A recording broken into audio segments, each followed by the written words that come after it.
Rewa collector Pratibha Pal ने कहा कि जिले में खाद की नहीं है कोई कमी, किसानों को आसानी से उपलब्ध होगी खाद। खबर रीवा से है, जहां धान की कटाई का कार्य अंतिम रूप में चल रहा है।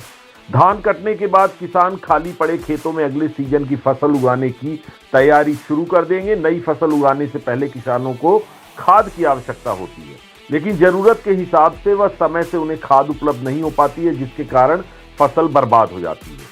लेकिन इस बार किसानों को खाद के लिए भटकना नहीं पड़ेगा, क्योंकि प्रशासन ने पहले ही जिले भर में खाद की पर्याप्त व्यवस्था बना ली है और किसानों को वितरित भी की जा रही है।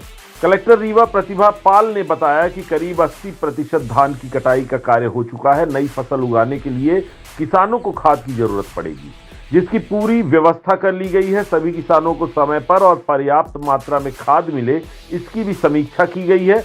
सभी खाद्य वितरण स्थल पर पर्याप्त खाद उपलब्ध है। कटाई धान की लगभग 80% के आसपास हो भी गई है और नई बोनी से पहले जो किसानों को खाद की आवश्यकता होती है, तो उसकी व्यवस्थाएं पहले से ही जमा ली गई हैं। अपनी सभी सोसाइटीज से और मार्कफेड से जो खाद बढ़नी है वो बिना किसी बाधा के लगातार चल रही है। जिले में किसी भी प्रकार की खाद, चाहे वो यूरिया हो चाहे एनपीके हो, किसी भी प्रकार की कमी नहीं है और इसकी हम लोग लगातार समीक्षा भी कर रहे हैं।